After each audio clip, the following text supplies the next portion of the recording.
El último profeta de Israel se paró en los atrios de un templo reconstruido y entregó un mensaje tan duro, tan implacable, que resonaría a lo largo de 4 siglos de silencio absoluto. Su nombre era Malaquías, y sus últimas palabras al pueblo de Israel no fueron palabras de consuelo, fueron una advertencia. Dios les dijo a través de Malaquías que vendría a su templo, que enviaría un mensajero para preparar el camino, y que cuando llegara sería como fuego de fundidor, como jabón de lavandero, quemando todo lo impuro. Y después, nada. No más profetas, no más visiones, no más ángeles apareciendo en la noche, no más voces tronando desde montañas, ni zarzas ardientes, ni columnas de nube. Durante 400 años, el Dios que había hablado con Abraham, luchado con Jacob, abierto el mar rojo para Moisés y tronado desde el Sinaí, guardó un silencio total y aterrador. 400 años, piensa en eso. Es más tiempo del que Estados Unidos ha existido como nación. Es más tiempo que todo el Renacimiento. Una civilización entera vivió, luchó, sufrió y murió en ese silencio, sin escuchar una sola palabra del Dios que una vez había hablado con sus antepasados cara a cara. Entonces, ¿qué pasó durante esos 400 años? Y más importante aún, ¿por qué Dios se quedó en silencio? Eso es lo que vamos a explorar, porque esos 4 siglos no estuvieron vacíos, fueron todo menos vacíos. Imperios surgieron y cayeron. Las guerras transformaron todo el mundo conocido. Una pequeña nación fue conquistada, reconquistada y casi borrada de la historia. Y a lo largo de todo eso, una serie de eventos se desarrollaron que prepararían el escenario para el momento más importante de la historia humana. Esta es la historia que tu Biblia se salta, la historia entre la última página del Antiguo Testamento y la primera del Nuevo. El año era aproximadamente 430 a.C. Malaquías acababa de entregar su profecía, y el pueblo de Israel era, para decirlo sin rodeos, un desastre.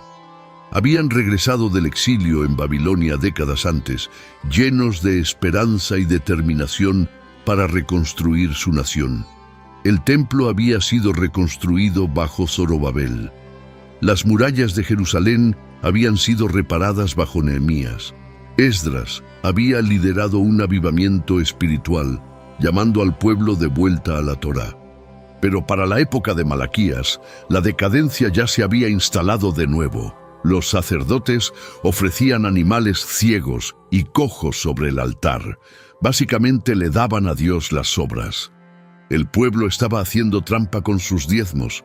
Los matrimonios con mujeres extranjeras eran frecuentes. La injusticia social estaba por todas partes. Y lo peor de todo, el pueblo había desarrollado una actitud profundamente cínica hacia Dios mismo. Decían cosas como: todo el que hace el mal es bueno ante los ojos del Señor, y Él se complace en ellos. Y ¿dónde está el Dios de justicia? Malaquías los confrontó por cada una de estas faltas. Les dijo a los sacerdotes que estaban deshonrando el nombre de Dios. Le dijo al pueblo que sus ofrendas no tenían valor. Advirtió que el juicio se acercaba, que el día del Señor ardería como un horno, y que los arrogantes y todos los que hacen maldad serían como paja seca. Pero también les dio una promesa. Un mensajero vendría primero para preparar el camino, y entonces el Señor mismo aparecería de repente en su templo. Y después la voz profética se apagó.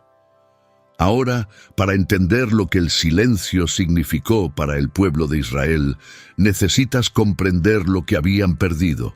Durante más de 1000 años, desde los tiempos de Moisés en adelante, Dios había hablado a su pueblo a través de profetas, no de forma constante y no siempre con la misma intensidad, pero siempre había alguien. Moisés, Josué, Samuel, Elías, Eliseo, Isaías, Jeremías, Ezequiel, Daniel y docenas de otros. La voz profética era la columna vertebral de la identidad de Israel. Era lo que los hacía diferentes de cualquier otra nación en la tierra. Otras naciones tenían reyes, ejércitos y templos. Israel tenía la voz viva de Dios. Cuando esa voz se detuvo, creó una crisis como nada que el pueblo judío hubiera experimentado antes. El exilio en Babilonia había sido devastador, pero al menos durante el exilio, profetas como Ezequiel y Daniel seguían hablando. Dios seguía comunicándose. El pueblo podía lamentarse, pero también podía escuchar. Ahora, por primera vez en su historia como pueblo, los cielos estaban cerrados. Los rabinos de siglos posteriores tenían un dicho para describirlo. Decían que el Espíritu Santo había partido de Israel después de los últimos profetas, Ageo, Zacarías y Malaquías. Un eco divino, lo que llamaban Bat Kol, una hija de una voz, todavía podía escucharse de vez en cuando. Pero la voz profética completa, la palabra clara e inconfundible de Dios, entregada a través de un mensajero humano, había desaparecido. Si le hubieras preguntado a un israelita común que viviera alrededor del año 400 a.C., qué estaba pasando en el resto del mundo, probablemente no habría tenido mucho que contarte. Judá era una pequeña provincia en el vasto imperio persa, un territorio olvidado que la mayoría de los administradores imperiales apenas notaban. El rey persa en ese momento era Artajerjes, y para los persas, los judíos eran simplemente otro pueblo sometido que pagaba sus impuestos y se mantenía callado. Los persas, en realidad, habían sido relativamente buenos con los judíos, considerando todo. Fue Ciro el Grande quien emitió el decreto que permitió a los exiliados regresar a Jerusalén, allá por el año 539 a.C. El profeta Isaías había nombrado a Ciro por su nombre más de un siglo antes de que naciera, llamándolo el ungido de Dios, su pastor, que cumpliría sus propósitos. Un rey pagano, adorador del dios persa Ahura Mazda, llamado el ungido del Dios de Israel. Solo eso debería decirte que el silencio de Dios no significaba que Dios hubiera dejado de actuar. Los persas practicaban una especie de tolerancia imperial, permitiendo que los pueblos conquistados mantuvieran sus religiones y costumbres mientras se mantuvieran leales y pagaran tributo. Para los judíos, esto significaba que podían reconstruir su templo, observar sus leyes y mantener su identidad.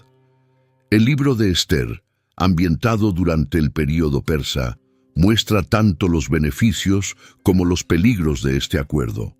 Los judíos podían ascender a posiciones de influencia, como lo hicieron Mardoqueo y Esther, pero también podían ser marcados para el genocidio por el capricho de un solo funcionario, como Amán intentó hacer. Pero la tolerancia no es lo mismo que la libertad, y los judíos que vivían bajo el dominio persa eran muy conscientes de que seguían siendo súbditos de un imperio extranjero. El glorioso reino de David y Salomón era un recuerdo lejano. El trono de David estaba vacío. El arca de la alianza había desaparecido, probablemente destruida cuando Nabucodonosor saqueó el primer templo en el año 586 a.C. La gloria de la Shekinah, la manifestación visible de la presencia de Dios, que una vez llenó el templo de Salomón con una luz cegadora, se había ido. El segundo templo estaba en pie, sí, pero todos sabían que era una pálida sombra del original. Los ancianos que habían visto el templo de Salomón lloraron cuando vieron los cimientos del nuevo, porque sabían que nunca se compararía. No había arca, no había nube de gloria. El Urim y el Tumim, los objetos misteriosos que el sumo sacerdote usaba para discernir la voluntad de Dios, habían desaparecido. El fuego del cielo que una vez consumió los sacrificios en el altar de Salomón no descendió. El lugar santísimo, la cámara más interna donde la presencia de Dios había habitado entre los querubines, era una habitación vacía. Una habitación vacía en el corazón de su fe. Ese detalle importa más de lo que podrías pensar. Durante el período persa, aproximadamente del 430 al 332 a.C., algo importante estaba ocurriendo silenciosamente entre el pueblo judío. Sin una voz profética que los guiara, se volcaron a la palabra escrita con una intensidad que nunca habían mostrado antes. La Torá, los 5 libros de Moisés, se convirtió en el centro absoluto de la vida judía. Surgió una nueva clase de eruditos, los escribas, dedicados a copiar, estudiar e interpretar cada letra del texto sagrado. Estos hombres dedicaron toda su vida a la preservación de las Escrituras, contando cada palabra y cada letra para asegurarse de que nada se perdiera ni se cambiara. Este fue el período en que la Biblia hebrea, tal como la conocemos, comenzó a tomar su forma definitiva. Los diversos libros fueron recopilados, organizados y reconocidos como escritura sagrada. La idea de un canon fijo, una colección cerrada de escritos con autoridad, comenzó a consolidarse. Los judíos no podían escuchar nuevas palabras de Dios, así que volcaron toda su energía espiritual en las palabras que Dios ya había hablado. Y al hacerlo, crearon una relación con las Escrituras que era más profunda, más intensa y más personal que cualquier cosa que hubiera existido antes. Las sinagogas comenzaron a aparecer, aunque los orígenes exactos de la sinagoga son debatidos por los estudiosos. Eran lugares de reunión locales donde las comunidades judías podían juntarse para la oración, la lectura de las Escrituras y el estudio, incluso cuando estaban lejos del templo en Jerusalén.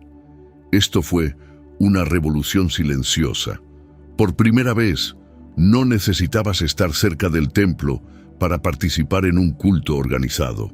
Una familia judía que viviera en una provincia persa a cientos de kilómetros de Jerusalén podía reunirse en el día de reposo, escuchar la lectura de la Torá en voz alta y discutir su significado. Este desarrollo resultaría ser una de las innovaciones más trascendentales en la historia de la religión. Cuando los primeros cristianos comenzaron a difundir su mensaje, fueron primero a las sinagogas. Cuando los judíos se dispersaron por todo el Imperio Romano, la sinagoga mantuvo unidas a sus comunidades. Cuando el templo fue finalmente destruido en el año 70 después de Cristo, el judaísmo sobrevivió porque ya había construido un sistema de adoración que no dependía del templo. Todo eso comenzó durante el silencio. El imperio persa, con toda su fortaleza, no estaba destinado a durar para siempre, y el instrumento de su destrucción ya estaba creciendo en un pequeño reino en el norte de Grecia. Su nombre era Alejandro, y cambiaría el mundo de forma más drástica que cualquier otra persona antes o después. Alejandro de Macedonia era hijo del rey Filipo II, un brillante estratega militar que ya había unificado la mayor parte de Grecia bajo el control macedonio. Filipo era un hombre duro y calculador que forjó el ejército más disciplinado del mundo antiguo. Inventó la zarisa, una lanza de casi 5,5 metros de largo, y entrenó a su infantería para luchar en formación de falange, que era prácticamente imparable en campo abierto. Reformó su caballería para convertirla en un arma de choque devastadora. Construyó máquinas de asedio capaces de derribar cualquier muralla. Pero Filipo fue asesinado en el año 336 a.C., apuñalado por uno de sus propios guardaespaldas durante la boda de su hija. La conspiración detrás de su muerte sigue siendo uno de los grandes misterios sin resolver de la historia antigua. Algunos sospechaban de la madre de Alejandro, Olimpia, una mujer tan ambiciosa y despiadada como cualquier personaje de la mitología griega. Era devota del culto de Dioniso y se decía que dormía con serpientes en su cama. Algunos sospechaban del propio Alejandro, que se había distanciado de su padre después de que Filipo tomara una nueva esposa más joven. Cualquiera que fuera la verdad, el príncipe de 20 años heredó el trono, un ejército curtido en batalla y una ambición casi enfermiza de conquistar el mundo conocido. Alejandro había sido educado por Aristóteles, el filósofo más grande de su época. Dormía con una copia de la Ilíada de Homero bajo su almohada, anotada con su propia letra, y se veía a sí mismo como un nuevo Aquiles, destinado a la gloria y a una muerte temprana. Obtuvo ambas cosas. En menos de 2 años desde que asumió el trono, Alejandro cruzó hacia Asia con aproximadamente 40.000 soldados y comenzó a desmantelar sistemáticamente el imperio persa, un imperio que se extendía desde Egipto hasta las fronteras de la India, que gobernaba a millones de personas y que había parecido invencible durante más de 2 siglos. Las batallas parecen sacadas de una película. En Gránico, su primera batalla en suelo asiático, cargó directamente contra la caballería persa con sus jinetes de élite, los compañeros, y casi murió en los primeros minutos. Un noble persa llamado Espitridates levantó su espada para partirle el cráneo. La hoja le arrancó el penacho del casco. Habría muerto ahí mismo, en el primer combate de toda su campaña en Asia, si un oficial macedonio llamado Clito no le hubiera cortado el brazo al persa en el último segundo. En Isos, en una estrecha llanura costera en lo que hoy es el sur de Turquía, Alejandro derrotó al rey persa Darío III, a pesar de estar superado en número por al menos 2-1. Darío huyó del campo de batalla tan rápido que abandonó a su propia madre, esposa e hijos. Alejandro los trató con cortesía, lo que dejó al mundo antiguo en estado de sorpresa. Un conquistador que mostraba piedad a la familia de un enemigo derrotado era algo casi inaudito. En Gaugamela, en lo que hoy es el norte de Irak, Alejandro aplastó al último gran ejército persa en una de las batallas más decisivas en la historia de la guerra. Darío había reunido un ejército que las fuentes antiguas estiman en entre 200.000 y 1 millón de hombres, aunque los historiadores modernos generalmente sitúan la cifra mucho más abajo, tal vez alrededor de 100.000. Sin importar las cifras reales, Alejandro estaba en gran desventaja numérica. Ganó de todos modos, gracias a una combinación de genio táctico, valor personal y la calidad extraordinaria de sus tropas macedonias. En 12 años, Alejandro conquistó todo, desde Grecia hasta las fronteras de la India. Fundó más de 20 ciudades que llevaban su nombre. Se casó con una princesa persa y animó a sus soldados a hacer lo mismo. Exigió que los pueblos conquistados lo adoraran como un dios. Adoptó vestimenta y costumbres de la corte persa, lo que enfureció a sus veteranos macedonios, e hizo todo esto antes de cumplir 33 años. Pero aquí está la parte que importa para nuestra historia. De camino de Egipto a Mesopotamia, Alejandro marchó con su ejército directamente a través de la tierra de Israel. El historiador judío Josefo, escribiendo 3 siglos después, cuenta una historia notable sobre lo que sucedió. Según Josefo, cuando Alejandro se acercó a Jerusalén, el sumo sacerdote Jadúa salió a recibirlo vistiendo sus vestiduras sacerdotales y su turbante, con el nombre de Dios grabado en la placa dorada sobre su frente. Los ancianos de la ciudad lo seguían vestidos de blanco. Según el relato, Alejandro desmontó, se acercó al sumo sacerdote y se inclinó ante él. Cuando sus generales le preguntaron por qué el poderoso conquistador de Persia se inclinaba ante un sacerdote judío, Alejandro les dijo que en Macedonia, antes de que la campaña siquiera comenzara, había visto esta misma figura en un sueño, con estas mismas vestiduras, y la figura le había prometido que Dios le concedería dominio sobre el imperio persa. Josefo luego dice que a Alejandro le mostraron el libro de Daniel, específicamente la profecía sobre un rey griego que destruiría el imperio persa. Alejandro quedó profundamente impresionado y les concedió a los judíos un trato favorable, eximiéndolos del tributo durante los años sabáticos y permitiendo que los soldados judíos en su ejército observaran sus propias leyes. Si esta historia es históricamente precisa o una tradición posterior, es motivo de debate. Muchos historiadores la consideran una leyenda, pero lo que es seguro es que Alejandro trató a Jerusalén con notable favor en comparación con las ciudades que le opusieron resistencia. Los judíos sobrevivieron a la conquista de Alejandro con su religión y su comunidad intactas. Este fue un momento decisivo, porque Alejandro no solo conquistó territorios, transformó culturas. A donde fuera que sus ejércitos llegaban, el idioma griego, la filosofía griega, el arte griego, los deportes griegos y la religión griega los seguían. Este proceso, conocido como helenización, se convertiría en la mayor amenaza cultural que el pueblo judío había enfrentado jamás. Y la razón por la que era tan peligroso es que no era violento. No al principio. La helenización no intentó destruir el judaísmo con espadas. Intentó disolverlo con seducción. La cultura griega era sofisticada, hermosa e intelectualmente estimulante.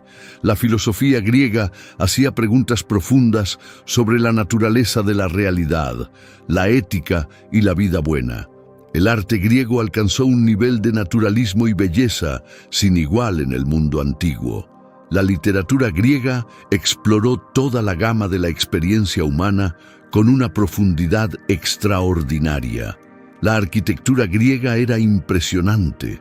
Los deportes griegos celebraban el cuerpo humano de maneras que eran tanto bellas como, para la sensibilidad judía, profundamente problemáticas.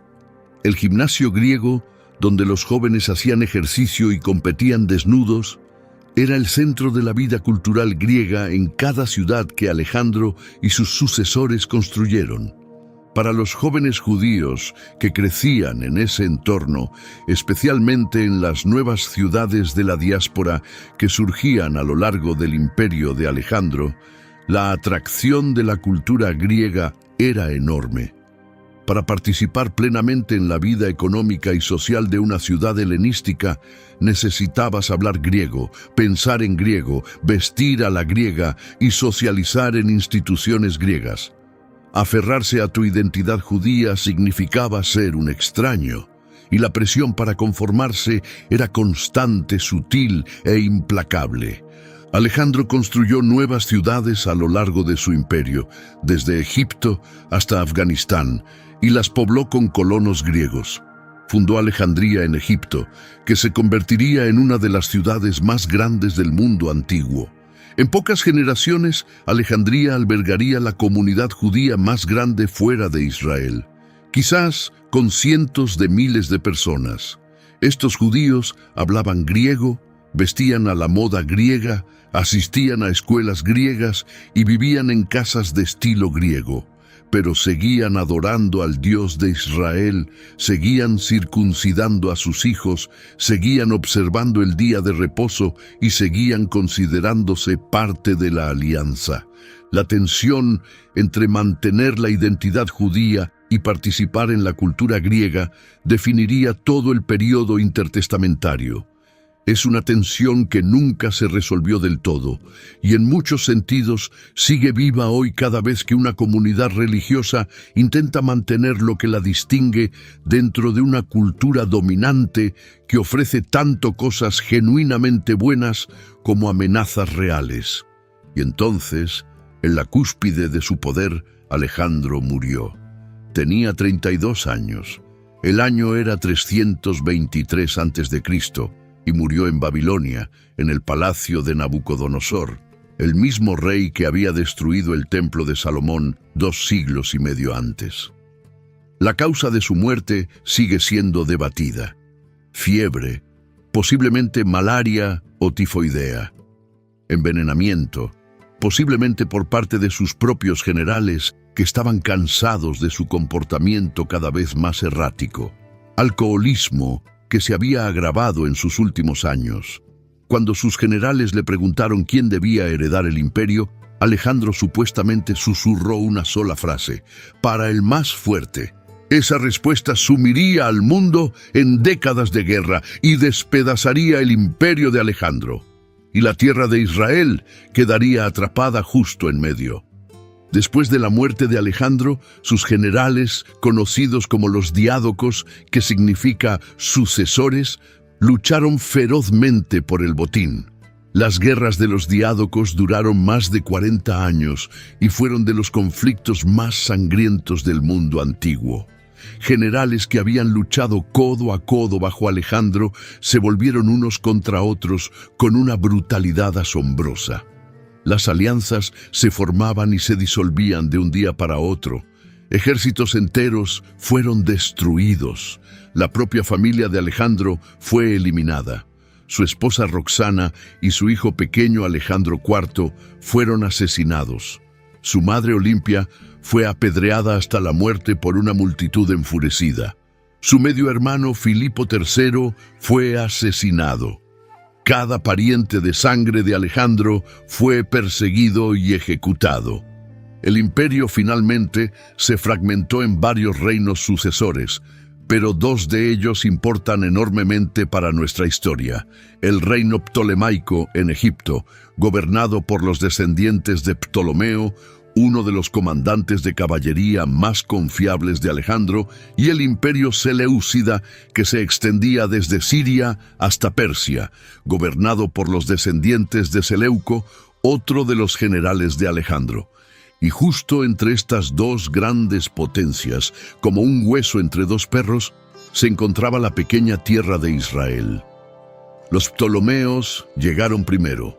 El propio Ptolomeo tomó Jerusalén en el año 320 a.C., supuestamente atacando en día de reposo porque sabía que los judíos serían reacios a luchar en su día sagrado. Fue una jugada astuta y cínica y marcó el tono de lo que sería el dominio ptolemaico, tolerante con la religión judía, pero perfectamente dispuesto a explotar los escrúpulos judíos cuando les convenía. Desde aproximadamente el año 301 hasta el 198 a.C., cerca de un siglo, los judíos vivieron bajo el control ptolemaico. Y honestamente, no fue terrible. Los ptolomeos, como los persas antes que ellos, practicaban una forma de gobierno relativamente tolerante. Dejaban que los judíos se gobernaran a sí mismos a través del sumo sacerdote y un consejo de ancianos conocido como la Jerusía. Les permitían practicar su religión libremente. Los gravaban con impuestos, por supuesto, y a veces con fuerza. Los ptolomeos usaban un sistema de recaudación de impuestos donde el derecho a cobrar tributos se subastaba al mejor postor, quien luego exprimía la mayor cantidad de dinero posible de la población para sacar ganancia. Esto generó un enorme resentimiento, sobre todo entre los pobres. Pero al menos los ptolomeos no intentaron imponer la religión griega a nadie. Durante el período ptolemaico, algo notable sucedió en la diáspora judía. La comunidad judía en Alejandría floreció, convirtiéndose en una de las comunidades judías más vibrantes e intelectualmente productivas de la historia. Los judíos alejandrinos se relacionaron con la filosofía griega, intentando encontrar conexiones entre la sabiduría de Moisés y la sabiduría de Platón. Surgió una tradición, quizás producto del deseo, pero quizás con algo de verdad, de que Platón, en realidad, había tomado prestadas sus mejores ideas de Moisés. Fuera cierto o no, el intento de tender un puente entre el pensamiento judío y el griego fue un proyecto intelectual significativo que influiría tanto en el judaísmo como en el cristianismo primitivo durante siglos. Los judíos alejandrinos produjeron un cuerpo de literatura notable por su sofisticación. La sabiduría de Salomón, probablemente escrita en Alejandría en el siglo I a.C., es una obra impresionante que combina teología judía con conceptos filosóficos griegos. Reflexiona sobre la sabiduría, la justicia y el destino de los justos y los malvados en un lenguaje que influiría profundamente en el apóstol Pablo y en el autor del Evangelio de Juan.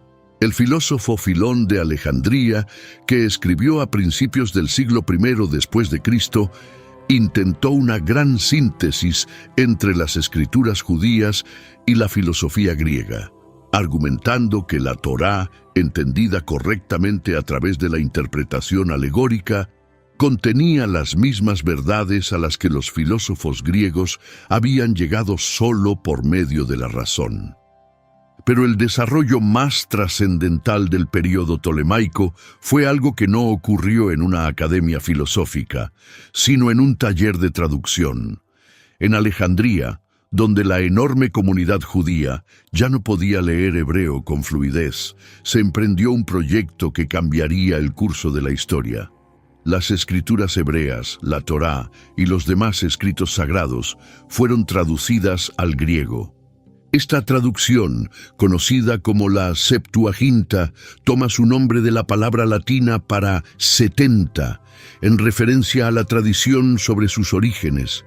Según un documento conocido como la Carta de Aristeas, el rey egipcio Ptolomeo II Filadelfo quería una copia de la ley judía para la gran biblioteca de Alejandría. Envió una delegación al sumo sacerdote en Jerusalén, quien seleccionó a 72 eruditos, 6 de cada una de las 12 tribus, y los envió a Alejandría. Les asignaron un palacio en la isla de Faros, donde se encontraba el famoso Faro, una de las 7 maravillas del mundo antiguo, y completaron la traducción en 72 días. Cuando compararon sus traducciones individuales, coincidían perfectamente, lo cual se tomó como una señal de inspiración divina. Creas o no los detalles milagrosos, la Septuaginta fue real y fue monumental. Por primera vez en la historia, los textos sagrados de Israel eran accesibles para cualquier persona que supiera leer griego. Y para ese momento de la historia, eso significaba casi todo el mundo mediterráneo. El griego se había convertido en la lengua franca, el idioma común del comercio, la diplomacia, la literatura y la vida intelectual, desde España hasta las fronteras de la India. Un comerciante en Roma ahora podía leer sobre la alianza de Abraham con Dios. Un filósofo en Atenas podía estudiar los salmos y compararlos con los himnos de Homero. Un estudiante en Antioquía podía reflexionar sobre las complejidades morales del libro de Job. Un egipcio curioso podía leer sobre el Éxodo y descubrir cómo el Dios de los hebreos había humillado a los dioses de Egipto. Las barreras que habían mantenido las escrituras judías encerradas dentro de una sola comunidad lingüística habían desaparecido. Esto resultaría ser uno de los desarrollos más importantes en la historia de la religión. Cuando los primeros cristianos comenzaron a difundir su mensaje por todo el Imperio Romano unos siglos después, lo harían usando la Septuaginta. El Antiguo Testamento griego se convirtió en la Biblia de la Iglesia primitiva. Cuando el apóstol Pablo citaba las Escrituras en sus cartas a las comunidades de Roma, Corinto y Galacia, casi siempre citaba la Septuaginta. Cuando los autores de los Evangelios mostraban cómo Jesús cumplió las profecías del Antiguo Testamento, señalaban un texto que su audiencia de habla griega podía leer por sí misma.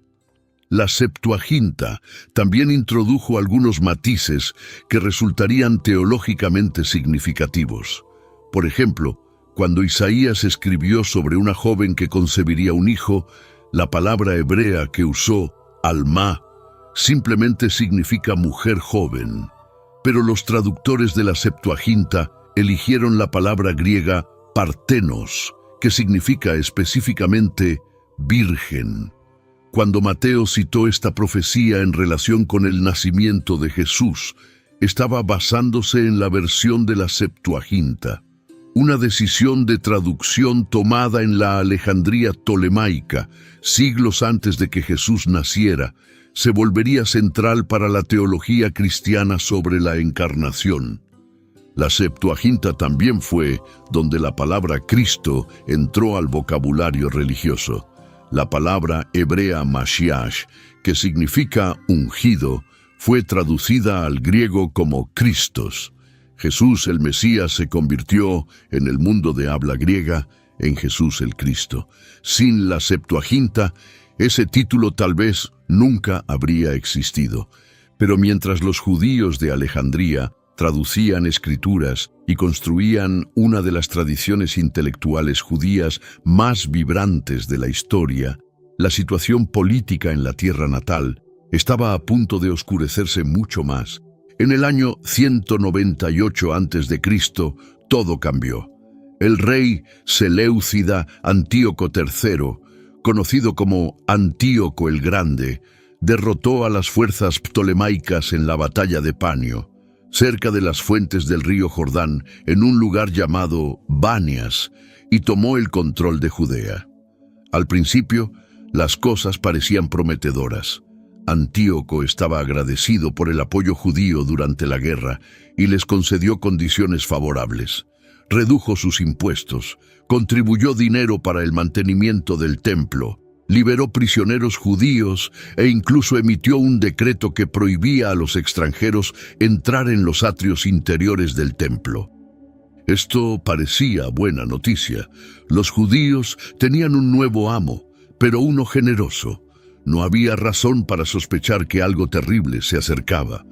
Pero el imperio seleucida estaba bajo una enorme presión financiera.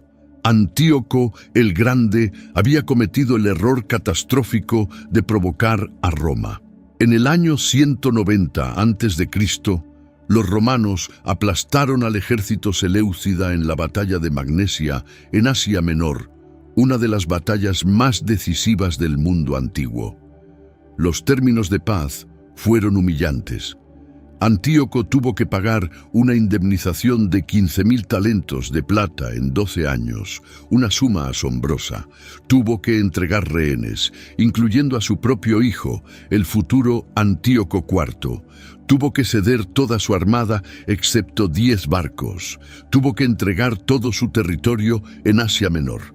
La carga financiera de esta indemnización distorsionaría la política seleucida durante décadas, empujando a los reyes a exprimir a sus pueblos sometidos hasta el último centavo. Los templos se convirtieron en alcancías, los tesoros sagrados se convirtieron en objetivos. Los dioses del mundo antiguo habían acumulado enormes riquezas en sus santuarios a lo largo de siglos de donaciones. Los seleucidas necesitaban esa riqueza y no iban a dejar que los escrúpulos religiosos les impidieran tomarla. Antíoco el Grande murió en el año 187 a.C., mientras intentaba saquear un templo de Bel en el Imais para pagar sus deudas con Roma. La población local lo mató durante el asalto. Un rey muriendo mientras robaba un templo para pagar tributo a una potencia extranjera. Eso te dice todo sobre el estado del imperio seleucida. Su hijo, Seleuco IV, continuó la búsqueda desesperada de ingresos. En un momento envió a su ministro principal, Heliodoro, a confiscar el tesoro del templo de Jerusalén. Según el segundo libro de los Macabeos, Heliodoro fue impedido de entrar al tesoro por una aparición milagrosa. Un caballo con un jinete de armadura dorada que lo pisoteó, acompañado de 2 jóvenes que lo azotaron casi hasta la muerte. El evento dejó a Heliodoro incapaz de caminar y convencido del poder del Dios judío. Ya sea que lo tomes de forma literal o como una narración dramática de una confrontación diplomática, el mensaje es claro. Los seleucidas estaban mirando con codicia la riqueza del templo, y los judíos sabían que su santuario ya no estaba seguro. y entonces Seleuco IV fue envenenado por el propio Heliodoro. El trono pasó al hermano de Seleuco, el príncipe que había sido enviado a Roma como rehén años antes. Su nombre era Antíoco IV, y se dio a sí mismo el título de Epífanes, que significa Dios manifestado. Sus enemigos lo llamaban Epímanes, el loco. Ambos nombres resultaron ser acertados. Antíoco Epífanes llegó al poder en el año 175 a.C. y era diferente a cualquier gobernante con el que los judíos hubieran tratado antes. Era excéntrico, impredecible y megalómano.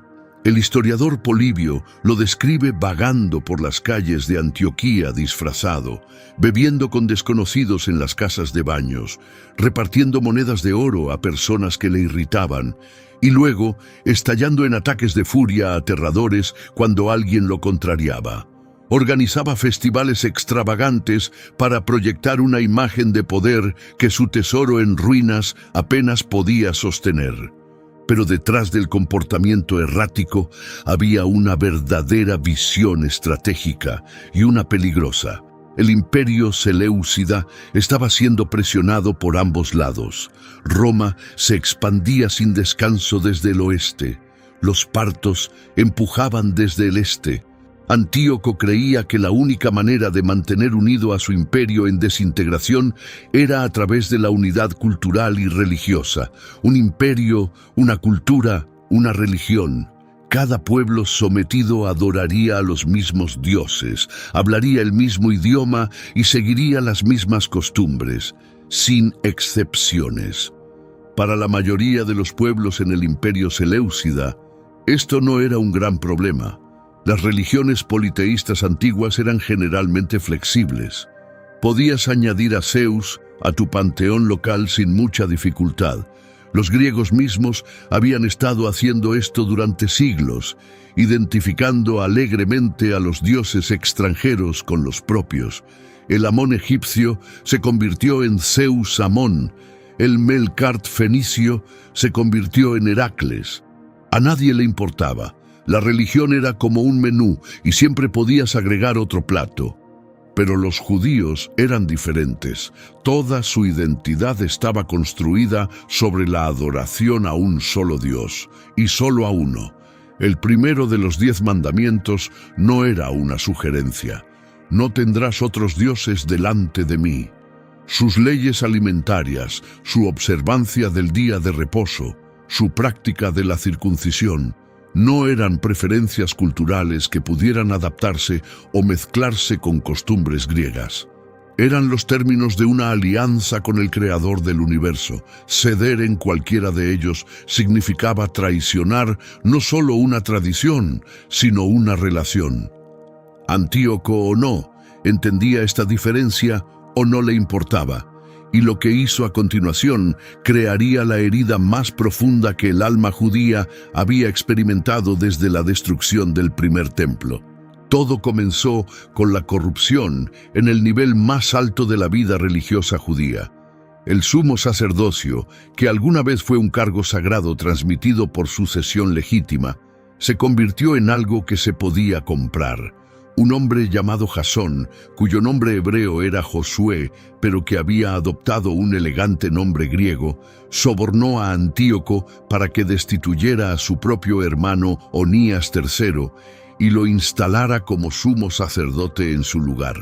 Jasón obtuvo entonces permiso para transformar Jerusalén en una ciudad al estilo griego.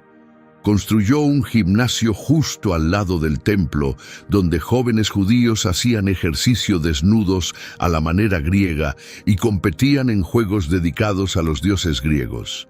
Algunos se sometieron a dolorosos procedimientos quirúrgicos para revertir su circuncisión y no destacar entre sus compañeros griegos.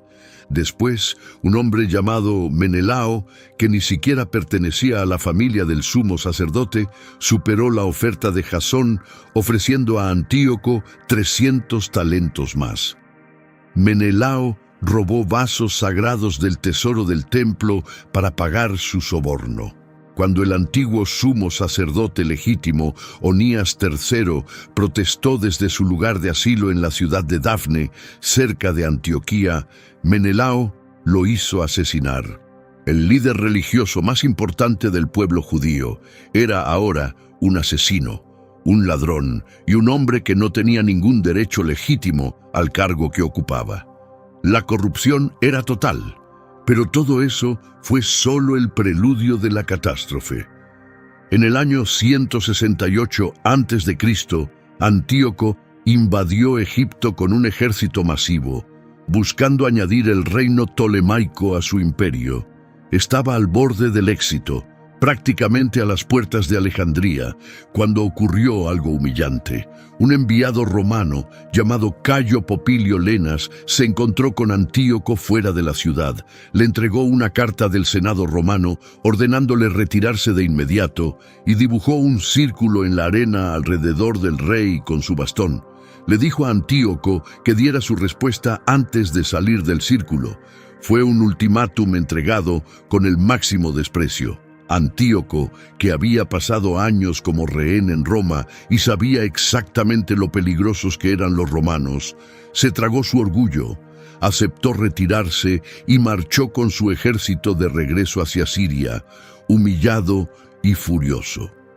De camino de regreso, Antíoco recibió informes de que Jasón había atacado Jerusalén y expulsado a Menelao, aparentemente basándose en un falso rumor de que Antíoco había muerto en Egipto. Antíoco lo interpretó como una rebelión contra su autoridad. Descendió sobre Jerusalén con su ejército y desató una masacre.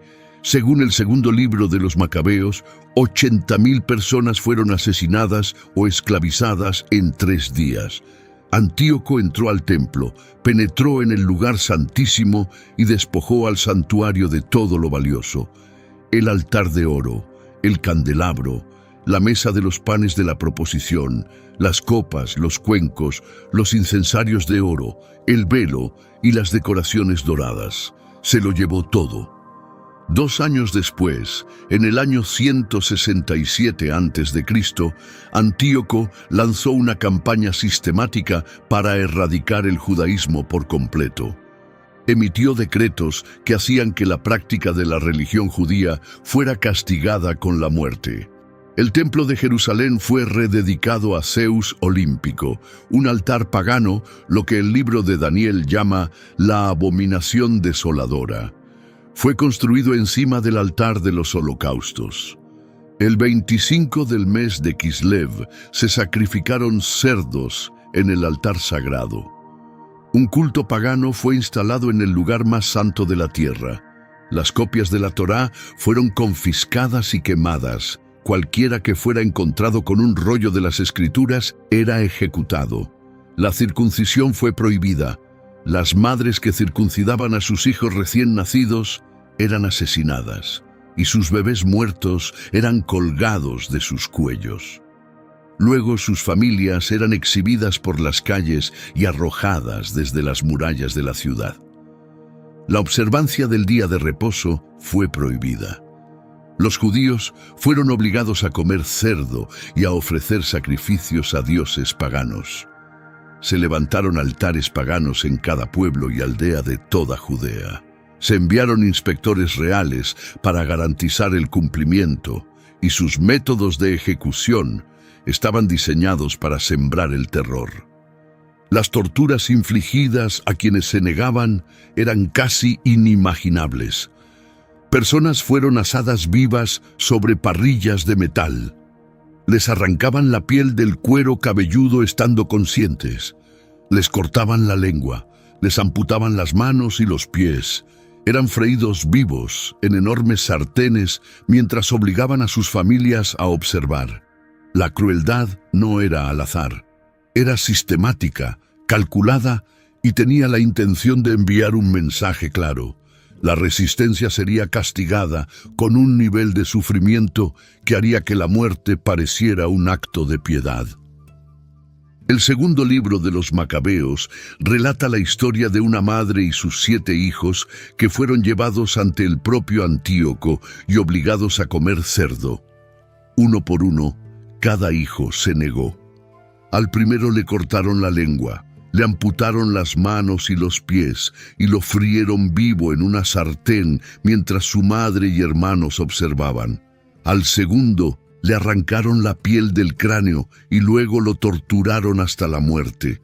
El tercero extendió voluntariamente sus manos y su lengua para que se las cortaran, diciendo: «Del cielo las recibí, por amor a las leyes de Dios las desprecio, de Él espero recibirlas de vuelta». Cada hijo declaró su fe en la resurrección de los muertos y su confianza en que Dios haría justicia a los justos. La madre animó a cada uno de sus hijos a elegir la muerte antes que la desobediencia. Ella fue la última en morir. Un anciano escriba llamado Eleazar, de 90 años, recibió una salida. Sus amigos le dijeron que simplemente se pusiera carne permitida en la boca y fingiera que era cerdo, para que pareciera que estaba obedeciendo. Nadie se enteraría. Él se negó. Dijo que si los jóvenes de Israel veían a un erudito de 90 años fingiendo abandonar su fe, aunque fuera por unos cuantos años más de vida, podrían pensar que se había convertido de verdad. Prefería morir con su integridad intacta que vivir como un fraude. Caminó hacia su muerte voluntariamente. Y los hombres que le habían ofrecido la salida, que habían sido comprensivos momentos antes, se volvieron contra él con furia por su terquedad. Estas historias se convirtieron en el fundamento del martirio judío. El concepto de morir por la fe, lo que los rabinos llamarían Kiddush Hashem, la santificación del nombre de Dios, se convirtió en uno de los ideales más poderosos de la historia judía. Los mártires macabeos serían honrados tanto por la tradición judía como por la cristiana durante más de 2000 años. En las iglesias católica y ortodoxa, la madre y sus 7 hijos son venerados como santos, pero no todos en Israel eligieron morir en silencio. Algunos eligieron luchar. En la aldea de Modín, a pocos kilómetros al noroeste de Jerusalén, en las colinas entre la llanura costera y las tierras altas de Judea, un anciano sacerdote llamado Matatías observó cómo un oficial real levantaba un altar pagano y ordenaba a los aldeanos sacrificar a un dios extranjero. El oficial le ofreció a Matatías, como el hombre más importante de la aldea, el honor de ir primero. Le prometió plata, oro y la amistad personal del rey a cambio de su obediencia. Matatías se negó con la voz lo bastante alta para que toda la aldea lo escuchara. Declaró que incluso si todas las naciones bajo el dominio del rey obedecieran y abandonaran la fe de sus antepasados, él, sus hijos y sus hermanos seguirían viviendo según la alianza de sus padres. Su voz resonó por toda la plaza de la aldea. Entonces un hombre judío dio un paso al frente para hacer el sacrificio, y algo se rompió dentro de Matatías. Se lanzó sobre el hombre y lo mató en el altar. Mató al oficial real, derribó el altar pagano. Y entonces gritó una frase que resonaría a través de los siglos: que todo el que tenga celo por la ley y sostenga la alianza, venga conmigo. Huyó a las montañas de Judea con sus 5 hijos y un grupo creciente de seguidores. Fue el comienzo de la revuelta militar más improbable de la historia antigua. Matatías era viejo, murió al cabo de 1 año. Pero antes de morir, pasó el mando militar a su tercer hijo, un hombre que se convertiría en uno de los guerreros más célebres de la historia judía. Su nombre era Judas y le dieron el apodo de Macabeo. La palabra probablemente significa el martillo. Algunos estudiosos creen que podría ser un acrónimo de un grito de guerra hebreo que significa «¿Quién como tú entre los dioses, oh Señor?». De cualquier forma, el nombre se quedó, y Judas el martillo se lo ganó. Con una fuerza guerrillera de combatientes judíos mal armados y enormemente superados en número, Judas procedió a derrotar a un ejército seleucida tras otro. Su estrategia era brillante. se negó a combatir en campo abierto donde la infantería pesada seleucida y los elefantes de guerra lo habrían destruido. En su lugar, usó el terreno escabroso de las colinas de Judea, los estrechos pasos de montaña, los barrancos empinados, las cuevas ocultas. Lanzaba emboscadas al amanecer, atacaba líneas de suministro, usaba marchas nocturnas para aparecer donde el enemigo menos lo esperaba. El primer general enviado contra él fue Apolonio, el gobernador militar de Samaria. Judas lo emboscó, destruyó su fuerza y mató a Apolonio en combate personal. Tomó la espada del general muerto y la usó durante el resto de su carrera. El segundo fue Serón, el comandante de las fuerzas seleucidas en la región. Judas lo atrapó en el paso de Betorón, el mismo estrecho desfiladero donde Josué había puesto en fuga a los cananeos 1000 años antes, y destrozó su ejército. Los sobrevivientes huyeron hacia la llanura costera. Antíoco, ahora genuinamente alarmado, destinó una porción importante de sus recursos militares a aplastar la revuelta. Envió a su regente Lisias con un ejército que las fuentes describen como de entre 40.000 y 65.000 hombres. Lisias delegó la operación a 2 generales experimentados, Nicanor y Gorgias, y les dio instrucciones explícitas de vender a los judíos capturados como esclavos. Estaban tan seguros de la victoria que comerciantes de esclavos acompañaban al ejército, listos para comprar a los prisioneros. Gorgias ideó un plan para acabar con la revuelta de un solo golpe. Tomaría 5.000 soldados de infantería y 1.000 jinetes de élite en una marcha nocturna para sorprender el campamento de Judas, mientras el ejército principal mantenía posición. Era un plan sólido, excepto que Judas se enteró. Cuando Gorgias llegó al campamento rebelde, lo encontró vacío. Los fuegos ardían, pero los combatientes habían desaparecido. Mientras Gorgias tropezaba por las colinas, en la oscuridad buscando a Judas, Judas había dado la vuelta y estaba atacando el campamento principal seleucida. Los soldados que se habían quedado atrás entraron en pánico cuando vieron los fuegos y escucharon los gritos de batalla. Rompieron filas y huyeron. Cuando Gorgias finalmente regresó de su búsqueda inútil, encontró su campamento en llamas y su ejército disperso por todo el campo. El propio Lisias dirigió otra expedición al año siguiente, acercándose a Jerusalén desde el sur a través de Idumea con una fuerza masiva. Judas lo enfrentó en Bet-Sur, una ciudad fortaleza en el camino de Hebrón a Jerusalén, y lo derrotó de nuevo. Lisias se retiró a Antioquía para informar de su fracaso al rey. En diciembre del año 164 a.C., 3 años después de la profanación, Judas y sus fuerzas recapturaron Jerusalén. Lucharon hasta llegar al monte del templo y lo que encontraron fue devastador. El santuario estaba desolado, las puertas habían sido quemadas, la maleza crecía entre las piedras de los atrios, las cámaras de los sacerdotes estaban destruidas, el altar pagano seguía en pie sobre el lugar sagrado, donde generaciones de israelitas habían ofrecido sus sacrificios al Dios de sus padres. Judas eligió sacerdotes que se habían mantenido puros durante la persecución. Limpiaron el templo, derribaron el altar pagano y debatieron qué hacer con las piedras del altar original que había sido contaminado por los sacrificios paganos. Este es un detalle revelador. Sin poder decidir, almacenaron las piedras en un lugar seguro en el monte del templo, a la espera de que viniera un profeta que les dijera qué hacer. Incluso en su momento de triunfo, eran conscientes del silencio. Ningún profeta había hablado en casi 300 años, y no se atrevían a tomar decisiones que solo un profeta podía autorizar.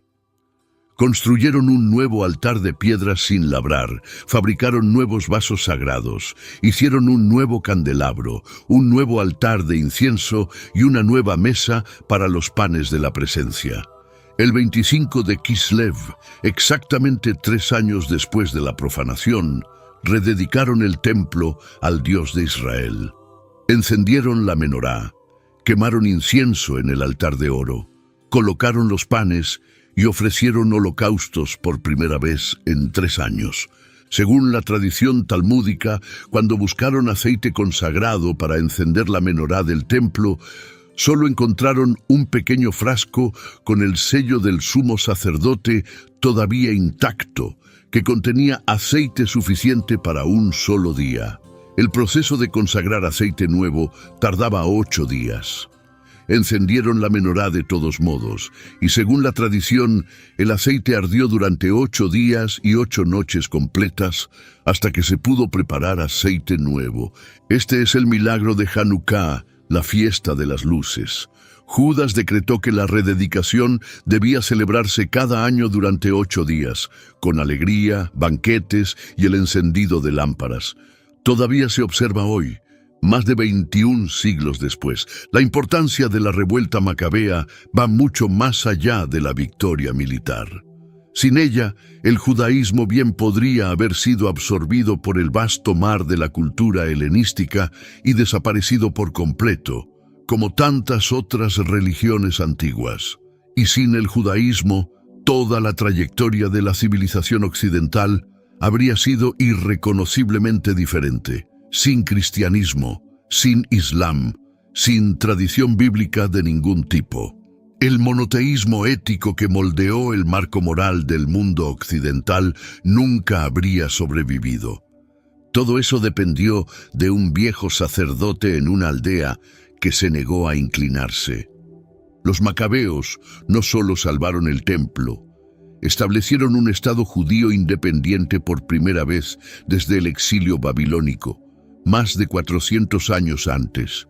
La dinastía que fundaron, conocida como la dinastía Asmonea, en honor a un ancestro llamado Asmoneo, gobernaría Judea durante aproximadamente un siglo. Pero aquí viene el giro trágico que hace que esta historia sea tan dolorosamente humana. Los asmoneos, que habían llegado al poder como defensores de la fe luchando contra la tiranía y la corrupción, se convirtieron gradualmente en tiranos y corruptos ellos mismos. El propio Judas Macabeo murió en batalla en el año 160 a.C., luchando contra el general seleucida Báquides en la batalla de Elasa.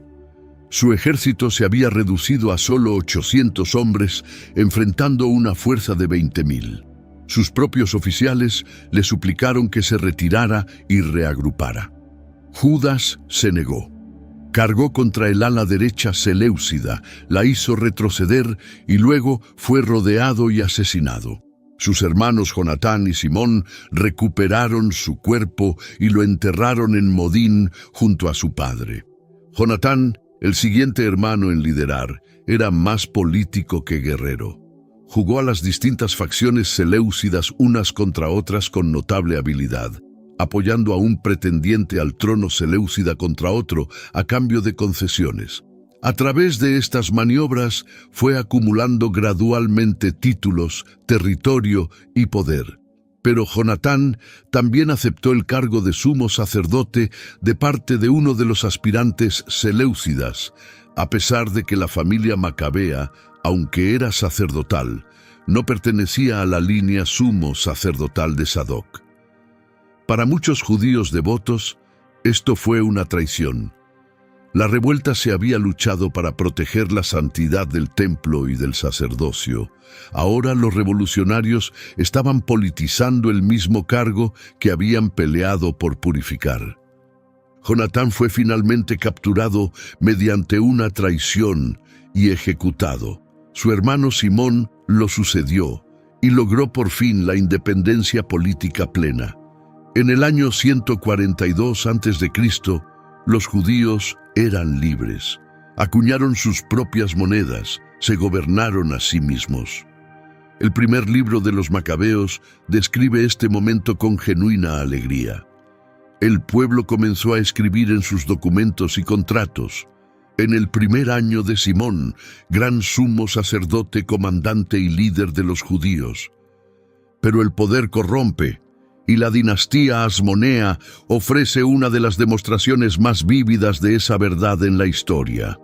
Simón fue asesinado en un banquete por su propio yerno. Su hijo, Juan Hircano, escapó del asesinato y gobernó durante 3 décadas. Hircano fue un gobernante eficaz, pero expandió el territorio judío mediante la conquista y la fuerza. Destruyó el templo samaritano en el monte Gerizim, intensificando un odio entre judíos y samaritanos que todavía ardía en la época de Jesús. Conquistó a los idumeos del sur y los convirtió por la fuerza al judaísmo, obligándolos a circuncidarse y a observar la ley judía bajo amenaza de espada. La ironía es casi insoportable. Una dinastía que había surgido luchando contra la conversión religiosa forzada, ahora imponía la conversión religiosa forzada a otros. Y esa conversión forzada de los idumeos volvería para atormentar al pueblo judío de maneras que nadie habría podido predecir, porque fue del pueblo idumeo de donde surgiría la familia de Herodes. El hijo de Hircano, Aristóbulo I, encarceló a su propia madre, la reina que debía servir como regente, y la dejó morir de hambre en un calabozo. Asesinó a su hermano Antígono, el único hermano al que genuinamente amaba, después de que intrigas de la corte lo engañaran haciéndole creer que Antígono conspiraba contra él. Cuando se dio cuenta de lo que había hecho, según los relatos, fue consumido por la culpa y murió al cabo de 1 año, vomitando sangre. Pero el peor fue Alejandro Janeo, que gobernó del 103 al 76 a.C. Alejandro combinó los roles de rey y sumo sacerdote y ejerció ambos con una brutalidad espantosa. Los fariseos, que consideraban su sacerdocio ilegítimo porque no era de la línea de Sadoc, se le opusieron abiertamente. Durante la fiesta de los tabernáculos, cuando se suponía que el sumo sacerdote vertiera una libación de agua sobre el altar, Alejandro la vertió deliberadamente sobre sus propios pies, un acto de desprecio hacia la tradición farisea. Los fieles en el templo estaban tan indignados que lo bombardearon con los sidros que llevaban para el festival. La respuesta de Alejandro fue soltar a sus soldados mercenarios sobre la multitud. 6.000 personas fueron asesinadas dentro del recinto del templo. Esta provocación desencadenó una guerra civil que duró 6 años y mató a 50.000 personas. Cuando Alejandro finalmente aplastó la resistencia farisea, su venganza fue medieval. Capturó a 800 de los principales fariseos, los crucificó en un espectáculo público en Jerusalén, y mientras colgaban agonizando en sus cruces, hizo degollar a sus esposas e hijos ante sus ojos. Alejandro observó toda la masacre desde un diván en un banquete, bebiendo vino con sus concubinas. Después de aquello, 8.000 judíos huyeron del país aterrorizados. Una dinastía que había comenzado con un padre dispuesto a morir antes que traicionar su fe había producido un rey que crucificaba a los fieles mientras cenaba. El silencio de Dios durante esos años debió sentirse especialmente cruel. Fue durante este turbulento período asmoneo cuando los principales movimientos religiosos del judaísmo se cristalizaron en las formas que encontramos en los evangelios. Los fariseos surgieron como el movimiento del pueblo común. Su nombre probablemente significa los separados, reflejando su compromiso con la pureza ritual y la separación de todo aquello que comprometiera su obediencia a Dios. Creían apasionadamente en la Torá, pero también creían en un cuerpo de tradición oral, enseñanzas interpretativas transmitidas a lo largo de generaciones de eruditos que consideraban igualmente autoritativas. Esta tradición oral eventualmente sería codificada en la Mishnah y el Talmud, los documentos fundacionales del judaísmo rabínico. Los fariseos creían en la resurrección de los muertos, creían en los ángeles y los espíritus, creían que Dios estaba involucrado de manera providencial en los asuntos humanos, al mismo tiempo que respetaba el libre albedrío del hombre. Construyeron sinagogas por toda la tierra, haciendo que el estudio de las Escrituras y la adoración comunitaria fueran accesibles para la gente común, no solo para la élite sacerdotal. Democratizaron la espiritualidad judía de una manera que nunca se había hecho antes. Un campesino en Galilea podía estudiar la Torá con la misma seriedad que un sacerdote en el templo. Los saduceos eran el partido de la aristocracia y del establecimiento del templo. Solo aceptaban la Torá escrita como autoritativa y rechazaban la tradición oral de los fariseos. Negaban la resurrección de los muertos, una doctrina que consideraban una innovación sin respaldo en las Escrituras. Negaban la existencia de ángeles y espíritus. Eran políticamente pragmáticos, dispuestos a acomodarse a cualquier potencia extranjera que controlara la región siempre que las operaciones del templo y su propia posición privilegiada se mantuvieran. Representaban la estabilidad, la riqueza y el orden establecido. Los esenios tomaron un camino radicalmente diferente al de ambos. Creían que todo el sistema del templo estaba corrupto más allá de cualquier reparación. Las familias equivocadas servían como sacerdotes. El calendario estaba mal, los sacrificios estaban contaminados. En lugar de librar una batalla perdida por la reforma, muchos de ellos se retiraron completamente de la sociedad convencional y establecieron comunidades en el desierto. La más famosa de estas comunidades estaba en Qumran, en la orilla noroeste del Mar Muerto, en uno de los paisajes más desolados de la tierra. Allí, en cuevas y edificaciones sencillas con vista a la costa cubierta de sal, una comunidad de quizás 200 a 300 personas vivía una vida de disciplina extrema.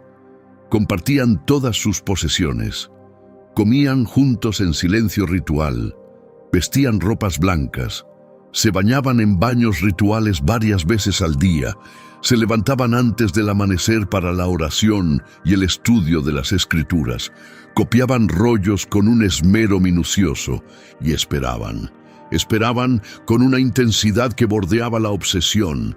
Dividían el mundo entre los hijos de la luz y los hijos de las tinieblas, y se preparaban meticulosamente para la guerra cósmica final entre ambos. Escribieron un plan de batalla detallado llamado El Rollo de la Guerra, que describía cómo los ejércitos de Dios derrotarían a las fuerzas del mal en los últimos días. Estudiaban a los profetas de manera obsesiva, escribiendo comentarios llamados Pesharim, que aplicaban cada profecía antigua a su propio tiempo y a su propia comunidad. Creían que estaban viviendo en el punto de inflexión de la historia, que la era de la maldad estaba a punto de terminar y que Dios estaba a punto de intervenir de una manera dramática, violenta y definitiva. Esperaban a Mesías, no a uno, sino a dos. Un Mesías sacerdotal de la línea de Aarón que purificaría el templo y restauraría la adoración correcta, y un Mesías real de la línea de David que derrotaría a los enemigos de Israel y establecería el reino de Dios en la tierra. Sus rollos describen un gran banquete mesiánico donde ambos Mesías presidirían, con el Mesías sacerdotal tomando precedencia sobre el real. Fue esta comunidad, o un grupo estrechamente vinculado a ella, la que produjo los rollos del Mar Muerto, uno de los descubrimientos arqueológicos más importantes de la historia humana. En 1947, un pastor beduino llamado Muhammad Ed-Dib buscaba una cabra perdida en los acantilados sobre Qumran. Lanzó una piedra dentro de una cueva y escuchó el sonido de cerámica rompiéndose. Dentro de la cueva encontró vasijas altas de arcilla que contenían rollos de cuero envueltos en lino, rollos que habían permanecido ocultos allí durante casi 2000 años. El descubrimiento desencadenó una búsqueda arqueológica que duró una década y que sacó a la luz miles de fragmentos de rollos en 11 cuevas alrededor de Qumrán. Entre ellos había copias de casi todos los libros de la Biblia hebrea, algunas que datan de los siglos II y III antes de Cristo. El gran rollo de Isaías, una copia completa del libro de Isaías de más de 7 metros de largo, fue la joya de la corona del descubrimiento. Cuando los estudiosos lo compararon con el texto hebreo más antiguo de Isaías conocido hasta entonces, que databa de aproximadamente el año 1000 después de Cristo, descubrieron que el texto era prácticamente idéntico a lo largo de más de 1 milenio de copia manual. La fidelidad de la tradición de los escribas era extraordinaria. Los rollos también incluían los escritos propios de la comunidad, sus reglas de vida comunitaria, sus himnos y oraciones, sus comentarios bíblicos, sus visiones apocalípticas, sus planes de guerra para los últimos tiempos. Proporcionan una ventana extraordinaria a la vida espiritual de una comunidad judía que vivió durante los siglos de silencio, una comunidad consumida por la expectativa de que Dios estaba a punto de romper su silencio de la manera más dramática imaginable. Y no estaban solos en esa expectativa. Para el siglo I antes de Cristo, la esperanza mesiánica ardía en todo el mundo judío como una fiebre. Los profetas habían dejado atrás una constelación de promesas a las que los fieles se aferraban con desesperada intensidad. Isaías había descrito a un rey de la línea de David que gobernaría con justicia y paz, sobre cuyos hombros descansaría el gobierno. También había descrito a un siervo misterioso que sería despreciado y rechazado, que cargaría con los pecados de muchos, que sería llevado como un cordero al matadero. Daniel había visto a uno semejante a un Hijo del Hombre, viniendo sobre las nubes del cielo para recibir del anciano de días un reino eterno que nunca sería destruido. Miqueas había señalado a Belén como el lugar de nacimiento de un gobernante cuyos orígenes eran desde tiempos antiguos, desde los días de la eternidad. Zacarías había descrito a un rey entrando a Jerusalén montado en un burro, humilde y trayendo salvación, y también había hablado de uno que sería traspasado.